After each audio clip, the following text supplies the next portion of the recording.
It's vegan recipes with Pat and Emily. Hi, I'm so glad you joined me today on It's Vegan. I am going to share with you my version of tuna salad now, my tuna-less salad. To start with, in this pot, I have like 7/8 of a cup of water. It's like a weird measurement. Like 3/4 of a cup is not quite enough, and the whole cup is too much. So, like, add like 3/4 and a tablespoon. Then I have Better Than Bouillon, vegetable bouillon, and dulce granules.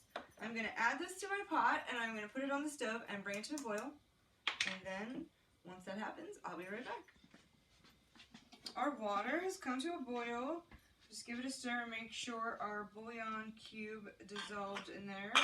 Now I'm going to add a cup of TVP. I'm going to stir this all in, make sure everything gets wet, and then I'm going to put the lid on it, and I will let it sit here for 10 to 15 minutes. While it's sitting here, I'm going to chop up my onion and some celery and get out the rest of my ingredients. I've cut up my onions and my celery. In here I have Vegannaise and yellow mustard. And Hellmann's started making a Vegannaise that I really like. And you'll find it on the shelf where you find your regular mayonnaise, not like in the cooler section. Red onion, celery. I'm going to use kelp this time. Black salt, which I found out is not actually black, but definitely smells like sulfur. Dill, lemon juice, and black pepper if you would like. And just want to mix this all together, get it all incorporated. And with the Vegannaise that is available at the stores now, it's so easy to fake any of these mayonnaise-based salads and make them vegan and cruelty-free. We've still got a couple minutes left to let that set up, and then we're going to mix it together. Our TVP tuna should be ready here. Just going to add all of this into our dressing. I like it when my tuna salad is a little bit drier, but you could always up the Vegannaise in it. Get this all incorporated. I also think it's best if you let it set and chill for up to an hour before you use it first. Now I'm going to show you some of the different ways I like to eat this. Of course, there's always the cracker. And I realize the color is a little bit off on this because of the dulce granules and the kelp granules, but I feel like you can't get the flavor without having that in there. So then also, I love carbs, and I always just want mine on a piece of bread. And I like to do tomatoes, lettuce, and then one of these homemade bread and butter pickles. Another good option for serving this would be using a wrap. A nice scoop there. Also, if you just had the kelp granules or just the dulce granules, you could use one or the other. You wouldn't have to use both like I did. Another option I like to do is to just put it straight into a little leaf of lettuce. If you wanted to do a salad, I like to take it in my ice cream scoop if I'm going to serve it to someone, because I just think it gives it a nice presentation there. And then I would add some carrots and some tomatoes to dress that up a little bit.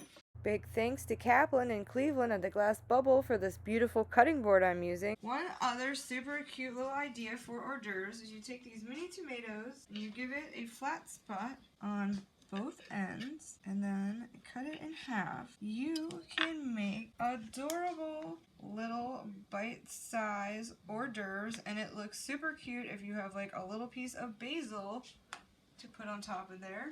We'll be right back with a taste test. I've got all of our different options plated up here, and it's time for my favorite part, the taste test.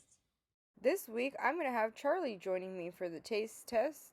He has graciously agreed to try my new vegan recipe despite the fact that he is an avid meat eater. So, this is my now vegan version of tuna salad. Okay. And I put it in some lettuce and some crackers and little tomatoes or sandwich. You can try whichever one you would like. Some of them got pickles on them because I love pickles with mine. Alright, well, sample. Do you think of the ocean at all? Can I taste what? Does it make you think of like fish at all? No. No, you don't think it's fishy at all. What do you think it tastes like? Tomatoes. No, yeah, mostly tomatoes. Oh. But We'll try a cracker then. But that's okay. That's good. I mean, yeah, that's good. Yeah. That's the same thing. Just just on a cracker instead. Just different ways that you can eat it. If you don't want the carbs, you want a little hors d'oeuvre to put out at a party. I like that better because I'm not a real cracker person. Different options. Now, could you put some hot sauce on that? Oh yeah. You put on it whatever you want to put on it. I'm looking forward to this one. They're good. Just need a little hot sauce. Of course, everything needs a little hot sauce. But For you. for me. That's pretty right there. Thank you. All right, this one I'm looking forward to right here. Because I just love the greens. You know, I love it. Pretty good, Emily. For somebody like me who's a meat eater. Right. This is not something you would usually eat. No, I could eat that though. I mean, yeah, I could. Yeah. If I had somebody fix it for me. That's my favorite though. Now, what kind of pickles were they? My bread and butter pickles I make. Some of my spicy bread and butters would, I just, you know. Spice it up. Yeah, I like spice a lot more. Yeah, you can change it however good, you know. I like it. Looks pretty too. You did a good presentation here. I really enjoyed this recipe and I hope that you give it a try. Thanks for stopping by and hanging out with me. See you next week. Hit that subscribe button. The recipe's down below for you guys. And keep watching for the funny stuff.